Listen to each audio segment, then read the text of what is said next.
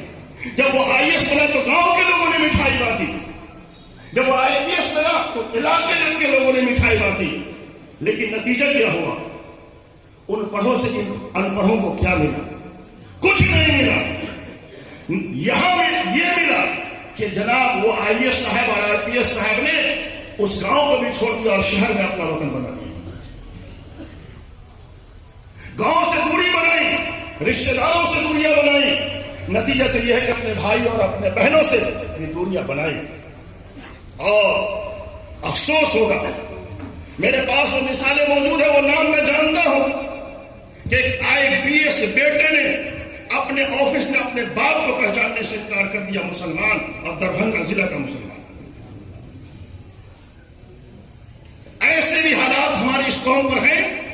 وجہ کیا ہے؟ باپ نے صرف دنیا سکھایا, اللہ کا دین نہیں سکھایا, اللہ کی شریعت نہیں سکھائی. علوم کے تقسیم کے جو نقصان ہوئے ہیں, اس نقصان سے یہ قوم گزر رہی ہے. ضرورت اس بات کی ہے, علوم کی تقسیم نہ کہ تخصص الگ چیز ہے, کسی شعبے میں مہارت حاصل کرنا الگ چیز ہے. اسی لیے شریعت نے کہا, علماء یہ نہیں کہتے کہ سب کو عالم بنا دینا فرض ہے. گاؤں کا ہر آدمی عالم بن جائے فرض ہے. کسی سے سنا ہے تقریر میں؟ کوئی نہیں کہتے کہ ہر آدمی کا عالم بننا فرض ہے. ہاں اتنا علم حاصل کرنا فرض ہے جس سے جنت, جہنم, عقیدہ, اسلام, ضروری عبادتوں کو وہ جان سکے, عقائد کی درستگی ہو سکے. بنیادی دینی تعلیم کا حاصل کرنا ہر مسلمان کے لیے ضروری ہے, لیکن عالم بننا ہر مسلمان کے لیے ضروری نہیں. جس طریقے سے ہر مسلمان ڈاکٹر نہیں بنتا, اسی طریقے سے ہر مسلمان عالم دین بھی نہیں بنتا. تخصص ایک الگ چیز ہے, لیکن اس تخصص کو اسپیشلسٹ جو بنتے ہیں لوگ الگ الگ شعبوں میں, اس کو ایک تقسیم کا ذریعہ بنا دینا, یہ بڑی غلطی ہوئی ہے, اور اس غلطی میں آج بھی ہم مبتلا ہیں. یہ زمانہ, جس زمانے نے سائنس اور ٹیکنالوجی میں ایک مقام بنایا اور دنیا کو قریب کر لیا, کہتے ہیں کہ کر لو دنیا مٹھی میں, اور واقعی دنیا مٹھی میں ہو گئی. آپ کے ہاتھ میں موبائل ہے, آپ کے مٹھی میں موبائل ہے, اور ساری دنیا کو آپ دیکھ رہے ہیں, ساری دنیا کو برت رہے ہیں اور سمجھ رہے ہیں. اس سائنس کے زمانے نے, ٹیکنالوجی کے زمانے نے بہت کچھ ہمیں سیکھنے پر, بہت کچھ کرنے پر مجبور کیا ہے. حالات کو سمجھنا, تقاضوں کو جاننا, ضرورتوں کا علم رکھنا, ضرورتوں کے مطابق تیاری کرنا, ڈیمانڈ کو سمجھنا اور ڈیمانڈ کے مطابق اپنی صلاحیتوں کا اپلائی کرنا, یہ ہماری ذمہ داری ہے بحیثیت خیر امت ہونے کی. حضرت امیر شریعت دعوت برکاتہم نے اور امارت شریعہ نے اپنے قیام کے وقت سے ملت کے ایسے مسائل کو جو ملت کی ضرورت ہے وقت پر رکھا ہے, وقت پر پیش کیا ہے. بہار کے مسلمانوں کو یہ فخر حاصل ہے کہ جس وقت امارت شریعت کی بنیاد رکھی جا رہی تھی سن 1921 میں, 100 سال پہلے, 100 سال پہلے اس ملک کے لوگوں کو سمجھ میں نہیں آیا تھا کہ امارت شریعت یہ کیسے چلا لیں گے اسلامی حکومت کے بغیر, لوگ کیسے ان کی بات مانیں گے. یہ دارالقضا بنا رہے ہیں, یہ قاضی صاحب یہ کیسے منوا لیں گے. لیکن دارالقضا کا نظام چل رہا ہے نا, امارت شریعت کے نظام چل رہے ہیں نا, اور امارت شریعت کے نظام کے قائم ہوئے 50 سال گزر گئے, 75 سال جب گزر گئے تب دوسری ریاست کے لوگوں نے امارت شریعہ بنانا دوسرے اسٹیٹ میں شروع کیا. آپ کی خوش قسمتی ہے اور اللہ تعالیٰ نے آپ کو سمجھنے کی صلاحیت دی ہے کہ وقت پر چیزوں کو سمجھتے ہیں اور وقت پر کام کر جاتے ہیں. سمجھیے حضرت امیر شریعت دامت برکاتہ نے چند سال پہلے جب خواتین کا احتجاج پورے ملک میں طلاق ثلاثہ بل کے خلاف نکالا، اس وقت لوگوں کو سمجھ میں آیا کہ مولانا صاحب عورتوں کو روڈ پر نکال رہے ہیں. لیکن اس ایک فیصلے سے کتنے فائدے ہونے والے اور ہوئے. میں تو کہا کرتا ہوں اگر سی اے کے خلاف، این آر سی کے خلاف، این پی آر کے خلاف پورے ملک میں سینکڑوں شاہین باغ قائم ہوئے اور ہماری ماں بہنوں کو حوصلہ ملا، تو کیا اس حوصلے میں حضرت امیر شریعت کا جگر کام کر رہا ہے یا نہیں کر رہا ہے؟ انہوں نے عورتوں کو حوصلہ دیا تھا کہ روڈ پر آپ کے مسائل کو لے کر کے. آج ان خواتین کی اگر تعریف ہوتی ہے تو ہمارے اس مفکر اسلام جو ایک خانقاہ کے پیر ہیں، انہوں نے یہ حوصلہ ہمارے ماں بہنوں کو دیا کہ اپنے مسائل کے لیے کھڑے ہونے کی ضرورت ہے. تو اللہ کا فضل ہے کہ اس وقت جو ہمارے امیر شریعت ہیں، اللہ تعالیٰ نے بڑی بصیرت دی ہے، بہت دور تک سوچتے ہیں. انہوں نے بڑا فیصلہ یہ کیا کہ ضرورت اس بات کی ہے کہ مسلمان جس طریقے سے مدرسے کھولتے ہیں، اسی طریقے سے، اسی لگن کے ساتھ، اسی محنت کے ساتھ، اور جس طریقے سے مدرسے عبادت جان کر کے کھولتے ہیں، اسی نیک نیتی کے ساتھ اسکول قائم ہو کر بڑی آبادی کے اندر بچوں کے، بچیوں کے مستقبل کو محفوظ رکھنے کے لیے، ان کے دین و ایمان کی حفاظت کے لیے چھوٹے چھوٹے مکتب ہر گاؤں میں کھولے جائیں، مکاتب کے جال پھیلائے جائیں، اور مکاتب کے نظام جیسا کہ ہمارے مشفق و مکرم اور اللہ تعالیٰ نے اس علاقے میں بڑے فیض کا ان کا پہنچایا ہے. حضرت مفتی ابوذر صاحب قاسم دعوت برکاتہ نے کہا کہ مسجدوں کو مرکز بنایا جائے. یہ عبارت شریعہ نہیں بلکہ اسلام کی تاریخ کا یہ حصہ ہے. ابتدائی جو میں بات کر رہا ہوں، جس زمانے میں اسلام کا عروج تھا، آپ بھی تاریخ کو جانیے، جس زمانے میں اسلام ترقی کر رہا تھا، خاص طور سے شروع کے 400-500 سال سارے مدرسے مسجدوں میں چلا کرتے تھے. سارے مدرسے مسجدوں میں چلا کرتے تھے اس زمانے میں، جس زمانے میں اسلام آگے بڑھا ہے. بلکہ آپ کو جاننا چاہیے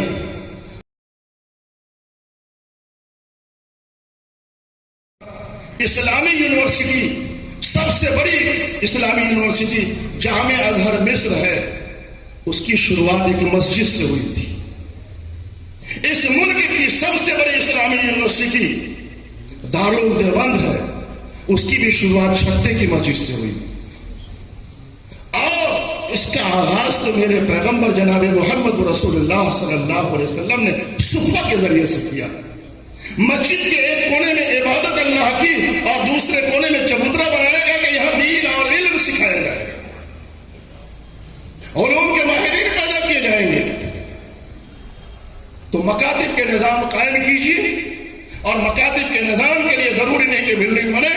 جو بلڈنگ آپ کے پاس موجود ہے، مسجدیں موجود ہیں، لوگوں کے دروازے موجود ہیں. اسلامی یونیورسٹی، سب سے بڑی اسلامی یونیورسٹی جامع ازہر مصر ہے، اس کی شروعات ایک مسجد سے ہوئی تھی. اس ملک کی سب سے بڑی اسلامی یونیورسٹی دارالعلوم دیوبند ہے، اس کی بھی شروعات چھتے کی مسجد سے ہوئی.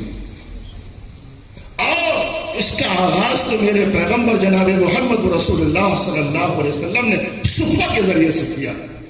مسجد کے ایک کونے میں عبادت اللہ کی اور دوسرے کونے میں چبوترا بنایا گیا کہ یہاں دین اور علم سکھایا جائے گا، علوم کے ماہرین پیدا کیے جائیں گے. تو مکاتب کے نظام قائم کیجیے، اور مکاتب کے نظام کے لیے ضروری نہیں کہ بلڈنگ بنے. جو بلڈنگ آپ کے پاس موجود ہے، مسجدیں موجود ہیں، لوگوں کے دروازے